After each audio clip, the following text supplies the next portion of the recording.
사무엘상 2장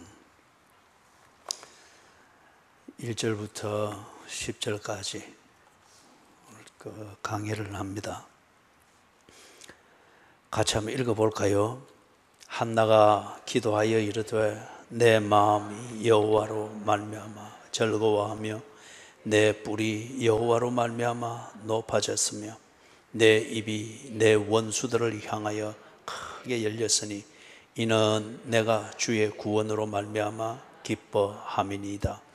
여호와와 같이 거룩한 이가 없으시니 이는 주 밖에 다른 이가 없고 우리 하나님 같은 반석도 없으심이니이다.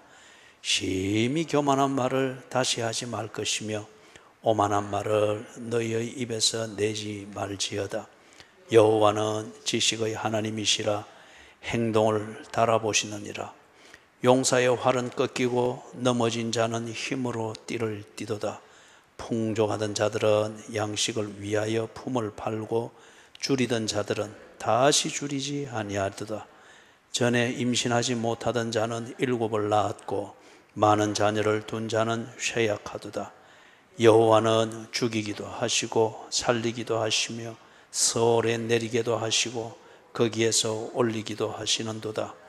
여호와는 가난하게도 하시고 부하게도 하시며 낮추기도 하시고 높이기도 하시는도다. 가난한 자를 진토에서 일으키시며 빈궁한 자를 거름더미에서 올리사 귀족들과 함께 앉게 하시며 영광의 자리를 차지하게 하시는도다. 땅의 기둥들은 여호와의 것이라 여호와께서 세계를 그것들 위에 세우셨도다. 그가 그의 거룩한 자들의 발을 지키실 것이요 악인들을 흑암 중에서 잠잠하게 하시리니 힘으로는 이길 사람이 없음이로다. 여호와를 대적하는 자는 산산이 깨어질 것이라 하늘에서 우레로 그들을 치시리로다. 여호와께서 땅 끝까지 심판을 내리시고 자기 왕에게 힘을 주시며 자기의 기름 부음을 받은 자의 뿔을 높이시리로다 하니라. 아멘.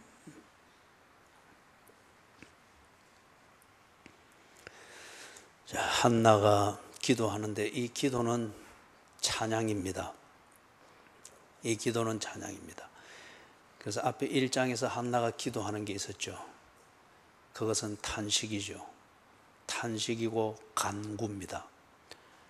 그런데 여기 지금 2장의 1절에서 한나가 기도하여 이르되 하는 이 기도는 찬양입니다. 그렇기 때문에 기도는 찬양이기도 하고 간구이기도 하고 기도는 탄식이기도 하고 자랑이기도 하고 기쁨이기도 하고.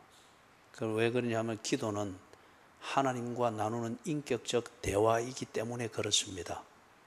그래서 우리가 대화를 한다 하면서 상대방의 존재감이나 상대방과 나눈 교제 이게 바탕이 되지 않는 것 같으면 그 대화는 상당히 마른 것이고 그리고 때로는 모욕적으로 들리죠. 당신의 대화에 나라는 존재가 없다면 그게 얼마나 모욕적이고 얼마나 허공을 치는 소리겠어요. 그렇기 때문에 기도는 하나님과 나 사이의 대화입니다. 그래서 우리의 기도는 언제나 하나님의 존재감이 묻어나오고 하나님과 나눈 교제가 그 기도를 통해서 반영이 되어지는 겁니다. 그래서 예를 들면 하나님 참 오늘은 좋았습니다. 또는 하나님 요즘은 참 뭔가 막막합니다. 요즘에는 하나님이 안 느껴질 정도로 뭔가 좀 내 현실이 복잡합니다. 예? 때로는 하나님 오늘은 참 기가 막힙니다. 캄캄한 동굴을 빠져나온 것 같습니다. 하나님의 은혜가 실감이 됩니다. 너무 기분 좋습니다. 그죠? 하나님과의 대화입니다. 그래서 대화에는 언제나 내가 속해 있는 그리고 이 대화를 하고 있는 상대방과 맺고 있는 이 관계의 실제가 거기에 언제나 묻어나와야 되는 거죠. 이게 대화입니다. 그래서 한나가 지금 하나님께 찬양의 이 대화를 하는데 1절에 보니까 한나가 자신의 존재감과 삶을 확인하고 표현하는 중요한 요소 3가지가 하나님과의 이 교제로 인하여서 이렇게 변화되었습니다 하는 걸 말하고 있습니다. 첫 번째는 마음이 즐거움으로 가득 찹니다. 정말 우리의 마음의 상태는 우리의 일상생활을 지배하죠. 마음의 상태는 먹어도 입맛이 없고 그런 것은 내 마음이 아프기 때문에 그렇죠. 다른 사람들이 다 싫어하는 그것을 내가 즐거이 먹을 수 있는 것은 내 마음에 참 맛깔나는 그 뭔가가 있기 때문에 그렇죠. 그래서 내 마음이 즐거움으로 넘친다고 합니다. 이걸 잠시 살펴보면은 1장에까지 나오는 한나의 그 삶에서는 즐거움이 전혀 없었습니다. 밥맛도 없었습니다. 뭘 하고자 하는 의욕도 없었고 모든 게 다 죽지 못해서 하는 것이었죠. 그럼 왜 그렇습니까?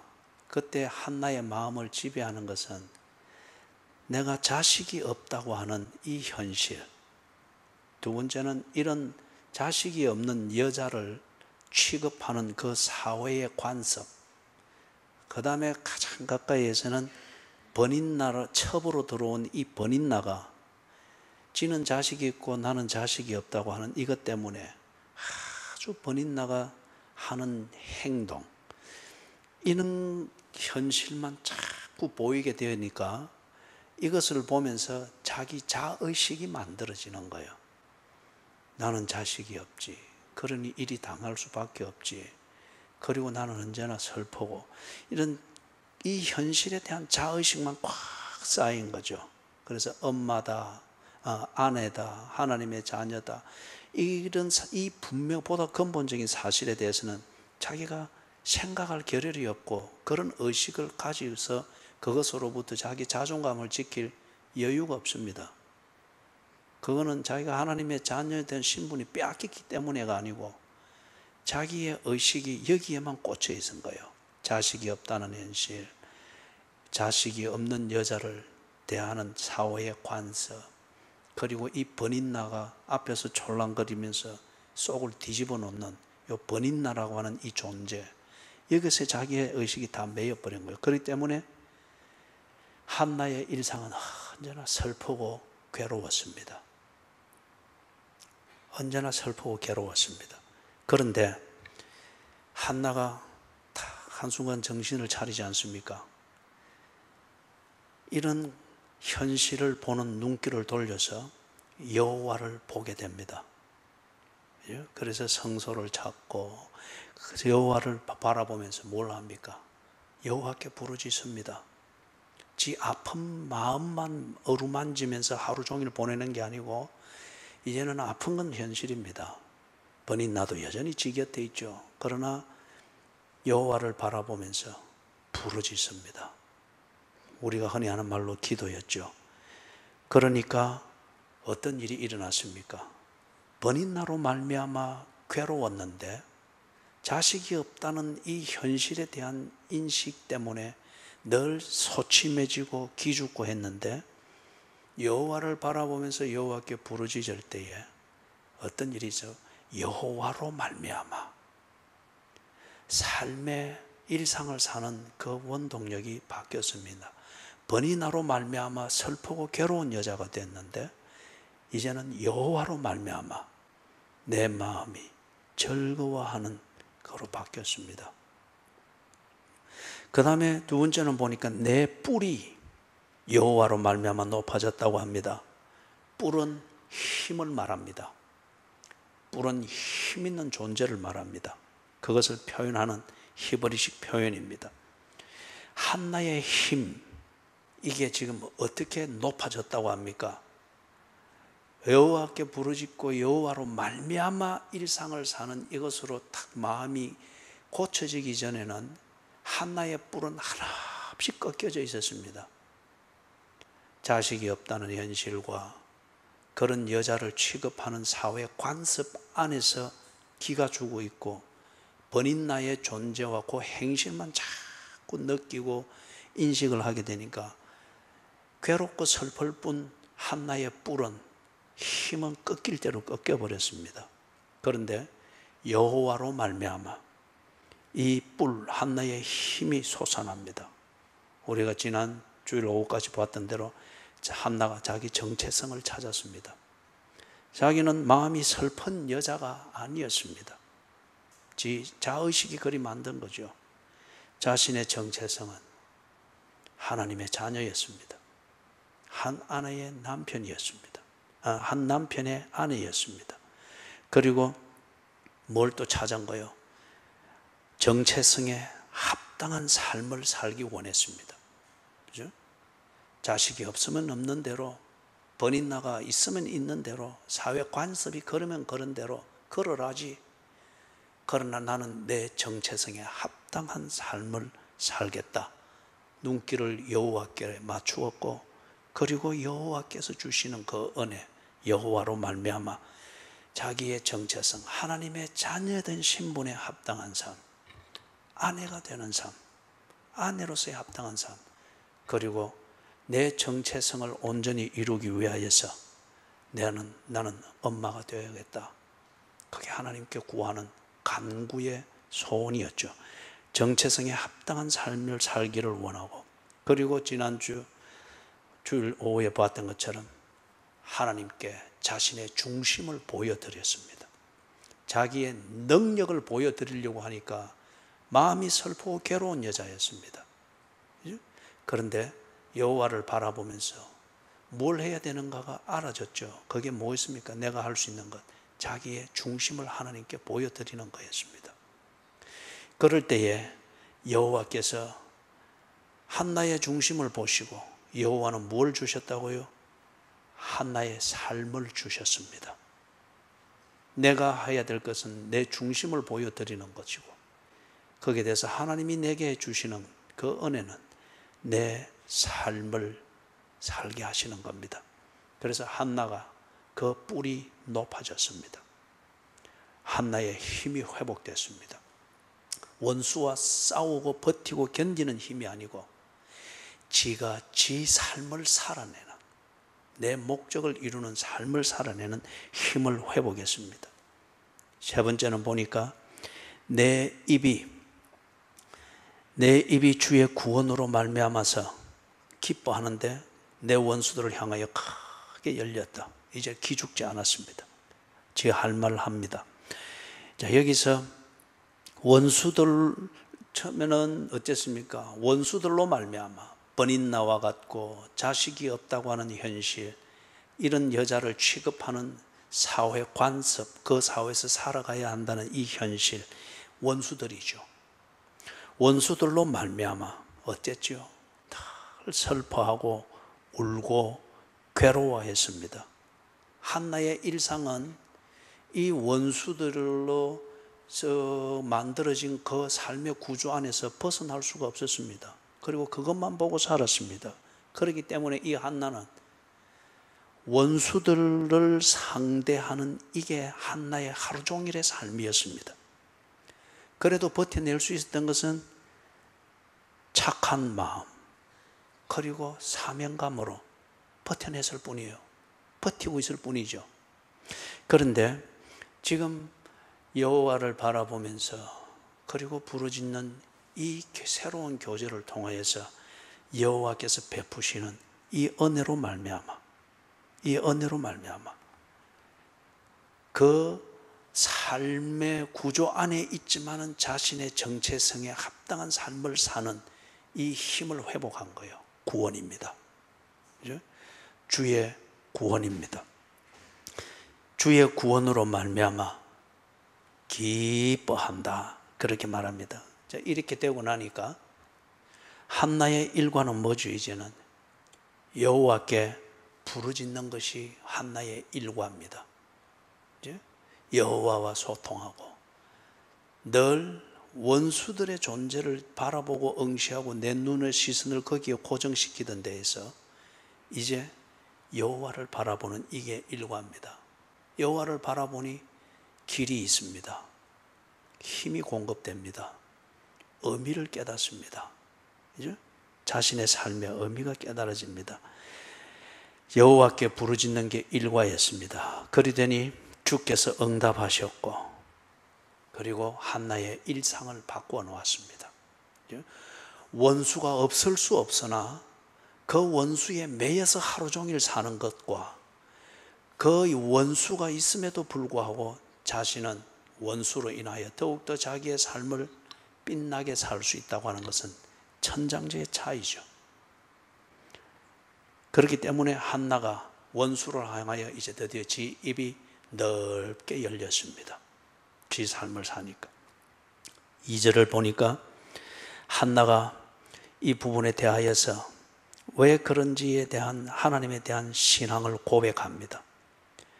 거기 보니 여호와와 같이 거룩한 이가 없는데, 이렇게 구별되고 성스러운 분이 없는데 그분이 누구인가? 내게 대해서 어떻게 구별되고 성스러운 분이신가? 이걸 고백을 하는데 두 가지를 하는 거죠. 주 밖에 다른 이가 없습니다. 주 외에 내게는 다른 이가 없습니다. 남편도 문제를 해결해 줄 수 있는 사람은 아니었습니다. 엘리 제사장 담임 목사도 위로는 해줄 수 있을지 모르지만은 문제를 해결해 줄 수 있는 분은 아니었습니다.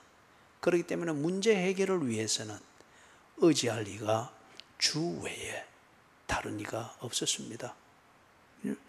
그래서 문제 해결을 위해서 바라보아야 할 대상이 주님, 여호와다. 그리고 두 번째는 우리 하나님 같은 반석도 없으십니다. 이 반석, 의지할 힘이죠. 의지할 힘이죠. 신뢰하고 기댈 만한 그러한 힘이죠. 그가 우리 하나님 같은 반석도 없으시니다. 이게 번인 나오고 머리털 붙잡고 뜯어가면서 싸운다고 해서 그 힘으로 이길 것도 아니고, 한나는 번인 나 못 이깁니다. 착하기 때문에 못 이깁니다. 그죠? 이래 착하기 때문에 한번 폭발하는 때가 있잖아요. 늘 참고 착하게 순응하다가 한번 폭발할 때가 있잖아요. 되게 그때는 무섭습니다. 주변이 사람들 볼 때도 무섭지만은, 그러나 오래 가지를 못해요. 심성 자체가 착하니까 그냥 지풀에 포기하고 넘어지고, 그리고 더 크게 무너지죠. 그죠? 우리 하나님 같은 반석도 없으시니다. 의지할 분은, 이 문제를 해결하기 위해서 의지할 분, 내게 힘이 되어줄 분은 남편도 아니고 담임 목사 엘리 제사장도 아니고, 그리고 뭐 그 동네에서는 잘 사고 행복하다고 알려져 있는 집안 분위기도 아니고, 내가 의지할 분, 그분은 반석 같은 분은 하나님 뿐이더이다. 이걸 지금 고백을 한 거예요. 그래서 1절처럼 회복이 됐다는 겁니다. 3절에서 보니까, 그렇기 때문에 하나님 앞에서 교만한 말을 하지 마라. 오만한 말을 하지 마라. 왜 그러냐? 2절에서 보았잖아요. 내가 그런 마음이 슬픈 여자로 살아가고 하루 종일 원수만 바라보면서, 그렇기 때문에 나는 억울한 사람이다. 내같이 희생하고 억울하지만 내 자리를 지키고 있는 이런 며느리 있으면 나와보라 그래. 이런 아내 있으면 나와보라 그래. 이리 당하면서도 내가 내색하지 않고 이래 지키면서 사는 이런 여자 있으면 나와보라 그래. 한나가 그리했습니다. 그리했습니다. 그런데 지가 참고 견디고 그렇게 했을 뿐 문제가 해결된 것은 아무것도 없습니다. 지 인생 문제도 해결 안 됐고, 그 집안도 그렇게 원만하게 해결이 되지 아니었고, 아무것도 해결된 건 없습니다. 예? 이럴 때에 한나가 하나님을 구체적으로 경험하고 만나면서 이 은혜를 받았잖아요. 그래서 2절과 같이 고백을 했잖아요. 그 신앙 고백이잖아요. 그래서 여호와와 같이 거룩한 이가 없다. 그렇기 때문에 주밖에 내가 의지할 자가 없고 우리 하나님과 같은 반석이 없다. 이것을 분명히 확인했고 이 믿음이 분명한 것 같으면은 이제는 어떤 경우가 되더라도 하나님의 존재 그리고 하나님이 자기 백성을 위해서 일하심 이걸 무시하거나 부정하거나 가볍게 여겨서는 안 된다는 거요. 내가 착한 심성 이걸 의지하고서 하나님을 바라보고 하나님께 부르짖는 이걸 잊어서도 안 된다는 거요. 그죠? 내가 착한 심성으로서 내 현실, 번인 나의 현실, 자식이 없다는 이런 현실을 견뎌가면서 인생을 만드는 그 결과물이자 열매는 우울증 밖에는 안 돼요. 가면 우울증이라는 게 또 있잖아요. 그죠? 언제나 내가 착한 척, 그리고 그렇기 때문에 나는 행복한 척, 자기 스스로 긍정적 사고방식을 가지면서 그러나 원하지 않는 희생을 하는 이것으로 속은 골마 터져가는 이게 결국에는 내가 괜찮은 척 하면서 살은 이게 그 가면 아래에서 나는 전혀 나도 감당할 수 없는 망가진 그런 존재가 되어 있다. 이게 가면 우울증입니다. 착하고 그렇게 막 견디면 되겠지 막 이러는 것 그게 역설적이게도 하나님의 존재를 부정하는 그런 태도로 나갑니다. 하나님과 교제하고 하나님을 바라보고 하나님을 의지해야 될 이것을 실천하지 못하도록 만드는 그런 장애가 되기도 하죠. 그래서 지금 3절에서 말하는 것은 2절과 같은 이 신앙 고백이 있기 때문에 이 신앙 고백의 실체를 내가 분명히 확인했고 경험했기 때문에 이제는 나와 같은 인생들아 하나님의 존재와 하나님이 자기 백성을 위해서 일하시는 것 이 진리를 무시하거나 부정하거나 가볍게 여기지 마라. 네 착한 심성만 믿고 그리하면은 막 좀 더 큰 화를 면할 것이다는 막연한 운명을 믿고 그렇게 빠둥빠둥 견디면서 한편 하나님을 경홀히 여기고 일하시는 하나님을 의지하는 것을 아주 아무렇지 않게 여기는 이런 것을 하지 말아라. 그래서 교만한 말을 하지 마라. 오만한 말을 입 밖에 내는 것 그것은 하나님의 존재와 일하심을 부정하거나 대수롭지 않게 여기는 것이기 때문에 교만한 말로서 네 현실을 감추려고 하지 말고 오만한 말로서 손바닥으로 하늘 가리듯 네가 괜찮은 척 그렇게 하지 마라. 여러분 지 능력을 과대평가해서 그래 처신하는 것도 교만하고 오만한 거죠. 반면에 자포자기하는 것도 교만이고 오만입니다. 하나님이 살아계시고 하나님이 지금도 일하고 계시는 것을 2절처럼 분명히 확인하고 이것을 믿는다면 아이고 여기서 그만 끝내야겠어. 죽고 말아야지. 오늘 밤에 보따리 사고 집 가출하고 그리고 이혼하고 끝내야지. 심히 교만한 말입니다. 아주 오만한 말입니다. 하나님이 죽지 않았는데 하나님이 당신을 포기하지 않았는데 하나님이 이 자리에 계시지 않는 게 아닌데 왜 당신 마음대로 자살을 결정하고 당신 마음대로 내용이 없고 근거가 없는 이혼을 대안으로 생각을 하고 아니면은 자식을 버려두고 가출할 생각만 하고 심히 오만한 말, 심히 교만한 말이죠. 그래서 그 3절 하반절에 하나님은 지식의 하나님이라 여호와는 지식의 하나님이라서 행동을 달아보신다고 하죠. 그게 무슨 말이냐? 하나님이 그런 말을 듣고 계십니다. 그리고 그런 식으로 말하고 처신하는 사람의 중심을 알고 있고 그 의도를 알고 있습니다. 할 만큼 해봤다. 할 만큼 해봤다. 이게 내 최선의 한계다. 그리고는 그 중심을 정말 그게 당신의 최선이냐 이거죠. 하나님이 그 중심을 아십니다.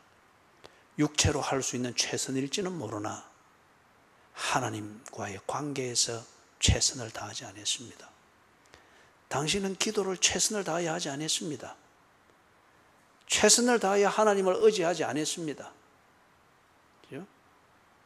그게 착한 심성으로 버티는, 그리고 그걸 신앙으로 착각을 하고 있는 자의 어리석음이죠.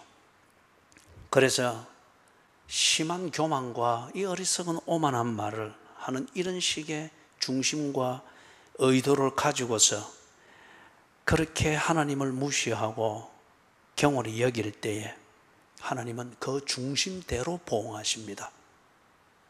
한나가 하나님께 뭘 보여드렸습니까? 자신의 중심을 보여드렸습니다.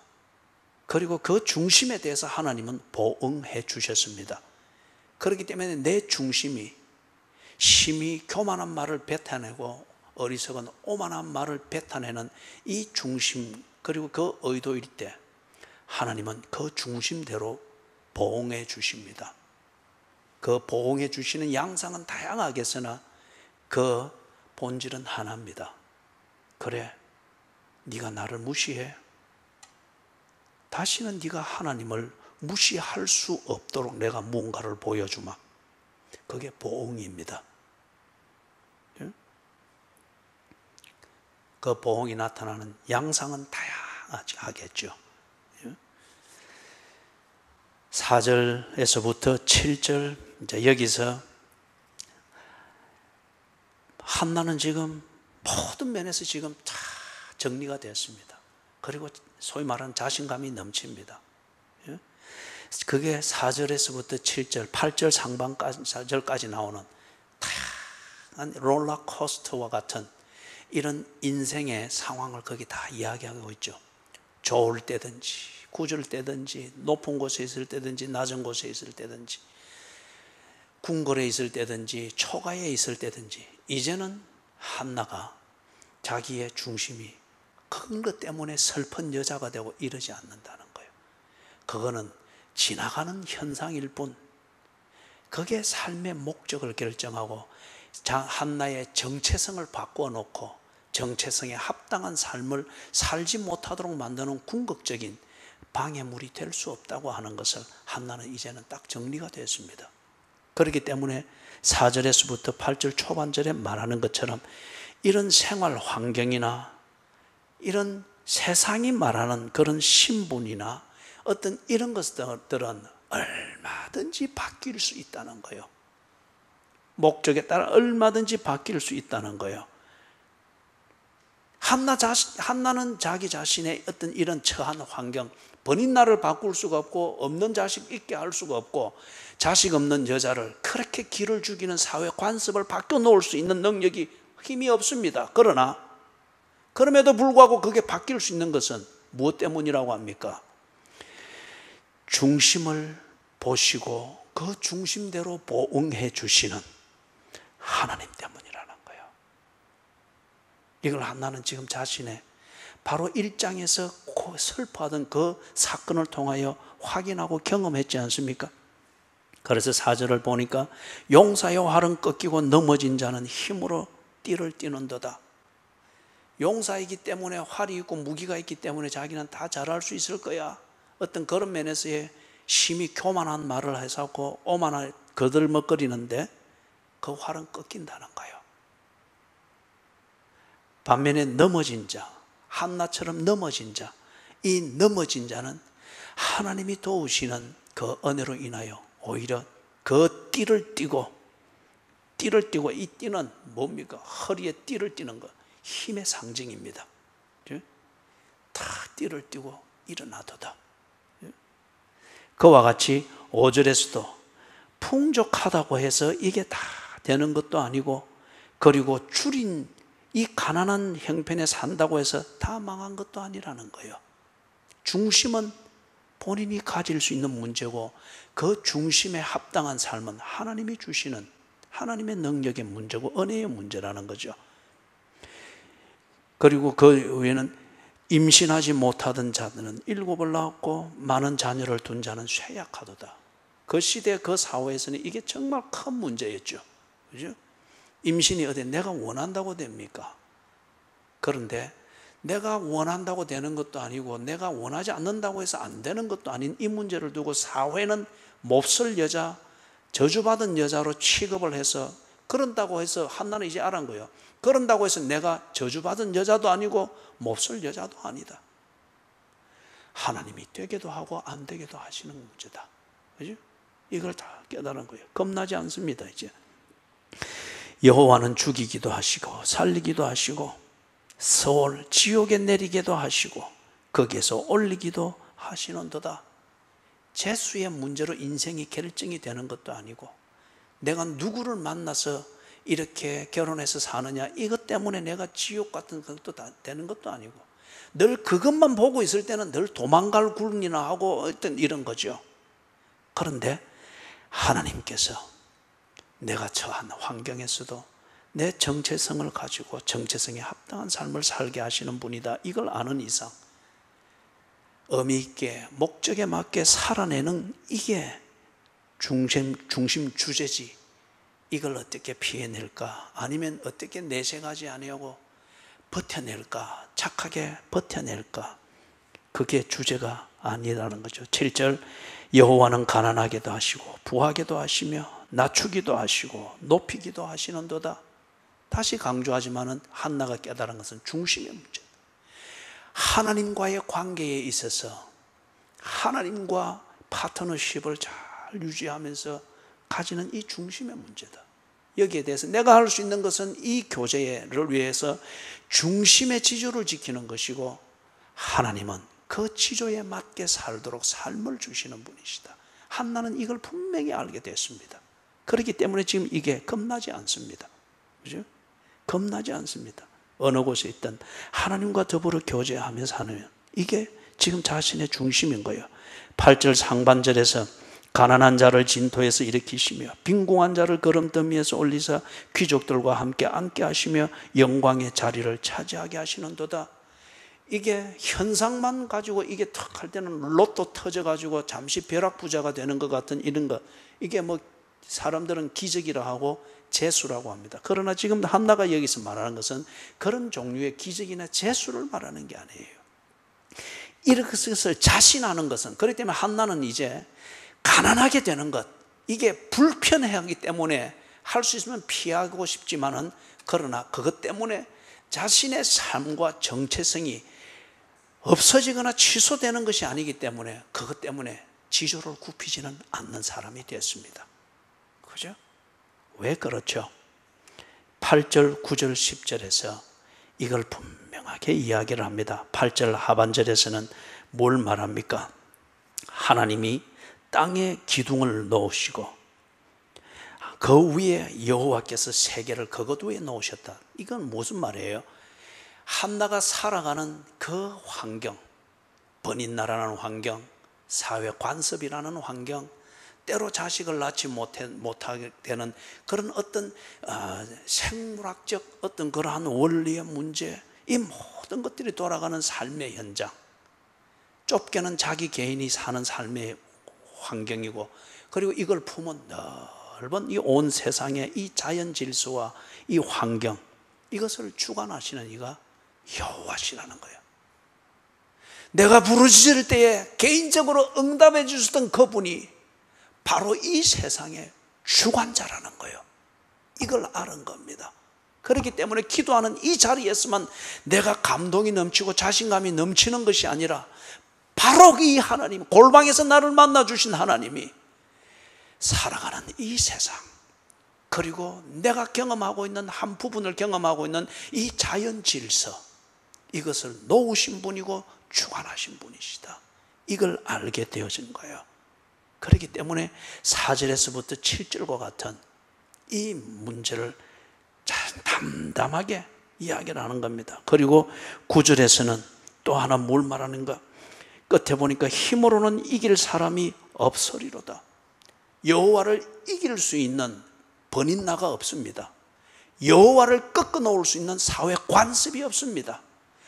나를 돌보는 여호와를 꺾어 놓을 수 있는 못된 시어머니가 없고, 나를 초라하게 만들 못된 며느리가 없고, 나를 정말 무가치한 인간으로 만들어 놓을 그러한 모진 남편이 없고 그런 악녀 같은 아내가 없다는 거예요. 그런 만남은 있을 수 있으나 그 가운데서도 하나님은 나를 지키셔서 내 중심을 보시고 내게 삶을 주시기 위하여 시어머니를 바꿔놓고 며느리를 변화시키고 남편을 변화시키고 아내를 거듭나게 하시는 여호와의 이 힘을 이길 사람이 없으리로다. 앞에서 4절에서부터 8절 초반에 말했던 것, 부자가 여호와를 바꿔놓을 수 있느냐? 못 바꿔놓습니다. 귀족이 한나를 바꿔놓을 수 있느냐? 없습니다. 용사의 힘을 가진 버닌나가 한나를 꺾어놓을 수 있느냐? 괴롭힐 수는 있으나 한나를 꺾어놓을 수가 없습니다. 자식을 많이 낳았다고 하는 이 기득권이 한나의 자리를 뺏을 수가 있느냐? 한나를 자의식에 빠지는 이 어려움은 만들 수 있을지 모르지만은 버닌나의 기득권이 한나의 하나님의 자녀된 권세를 꺾어 놓을 수 없었습니다. 그러나 여호와는, 그죠?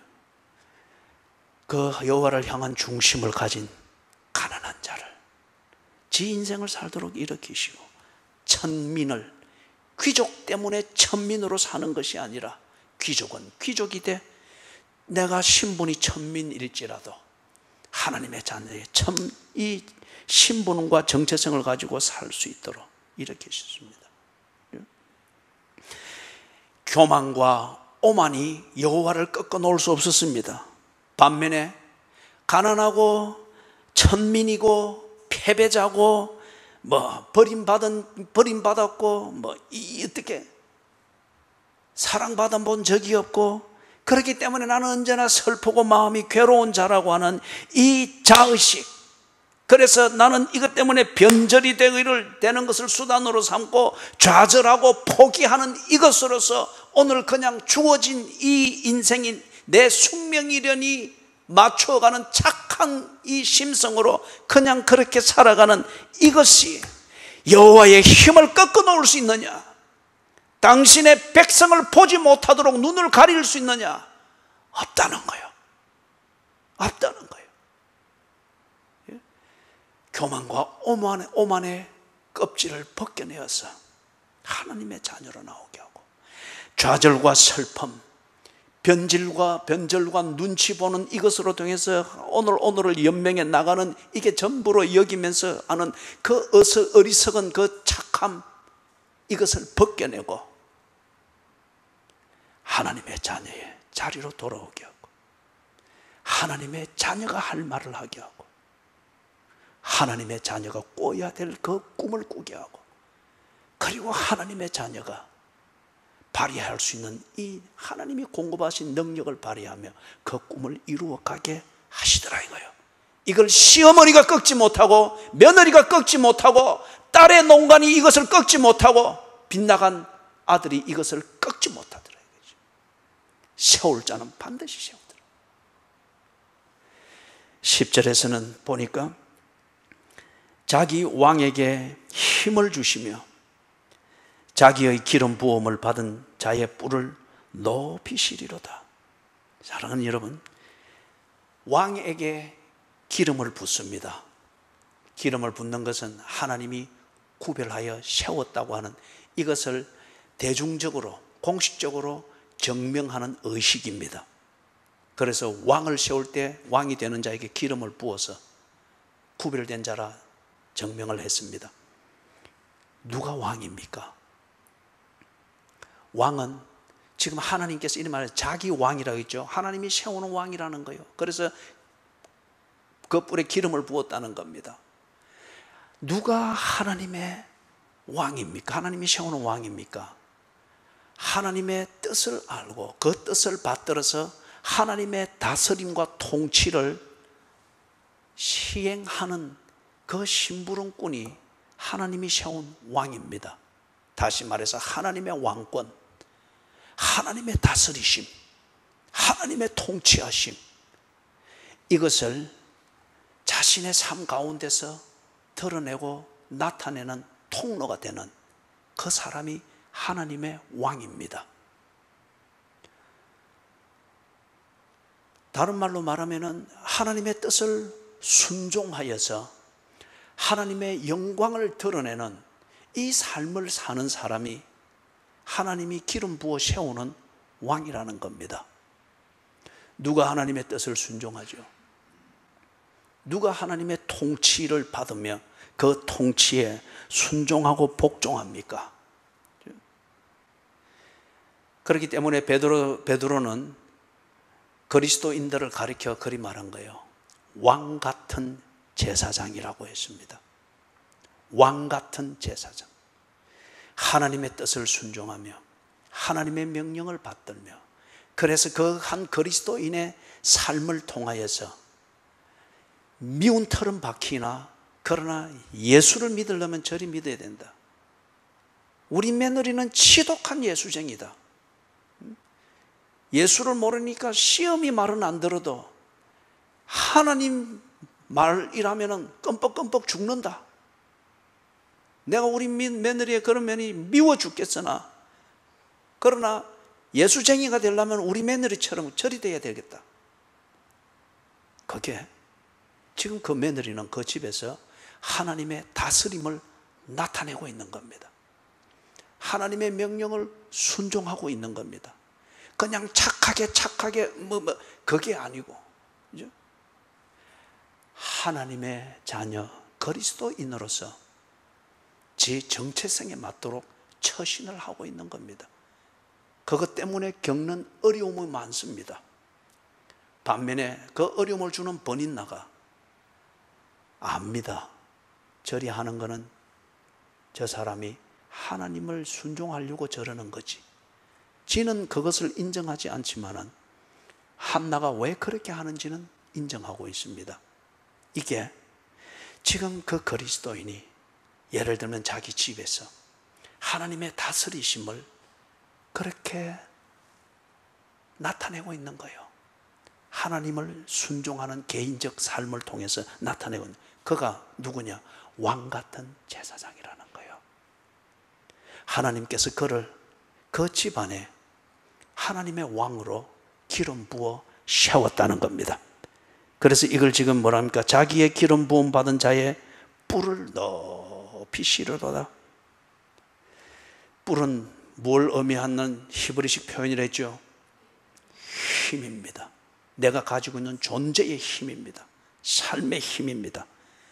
하나님께서 그 힘을 높이시니까, 하나님이 공급해 주시니까 그는 살아납니다. 지금 한나가 바로 이것을 경험하며 하나님 앞에 찬양의 대화를 하고 있지 않습니까? 그것처럼 하나님께서 자기 왕에게 하나님의 뜻을 순종하고자 하고 하나님의 통치를 받고자 하고 하나님의 다스림대로 내 삶을 살고자 하는, 초막에 있든 궁궐에 있든 높은 곳에 있든 낮은 곳에 있든 가난하게 되어 있든 부하게 되어 있든 정말 지옥에서 온 것 같은 시어머니 밑에 있든 사탄이 바로 보낸 것과 같은 며느리의 등살을 그 속에서 살고 있든 어느 곳에 있든 하나님의 통치를 받으며 하나님의 통치를 저항하는 이 환경을 견뎌내면서 그냥 착한 척만 하는 것이 아니라 견뎌내면서, 왜 견뎌내는가? 하나님의 다스림, 이 다스림 아래 순종하며 사는 이 삶을 위해서 살고자 하는 이 그리스도인, 사회의 관습은 이 한나를 그렇게 연약하게 취급을 했는데, 그런데 이 한나의 중심이 하나님의 다스림을 받으며 이것을 순종하며 살고자 하는 중심이 있을 때 하나님께서 한나의 힘을 높이셨다고 합니다. 하나님이 높이신 그 힘이 첫 번째 어떻게 나온 거예요? 여호와를 바라보게 만들었습니다. 여호와께 부르짖게 만들었습니다. 여호와와 나누는 이 대화에 푹 잠기게 했죠. 세상과 나는 온데간데 없이 여호와와 대화하는 이게 푹 잠기게 하는 이 중심을 가지도록 만드는 이게 그 뿔을 높이신 첫 번째 증거였습니다. 사랑하는 여러분, 내가 하나님의 다스림을 받으며 나를 다스리시고 우리 집안을 다스리시는 하나님의 이 뜻을 순종하며 살려고 할 때 이 중심을 어찌 하나님께서 외면하시겠습니까? 한나가 중심을 보일 때 하나님은 그 중심에 합당한 삶을 주셨듯이 당신이 처한 그 환경에서 슬퍼하고 도망갈 생각만 하지 말고 변명과 구실을 덮으면서 착함으로 견뎌내려고만 하지 말고, 그렇지만 당신의 그 속은 지옥으로 바뀌고 있지 않소? 그게 아니고 한나가 중심을 보였듯 하나님께 중심을 보이십시오. 하나님의 통치를 내 사는 이 가정에서 나타내게 해주십시오. 하나님의 다스림을 내가 순종하며 살게 해주십시오. 저 괴물 같은 남편 너무 부담이 됩니다, 하나님.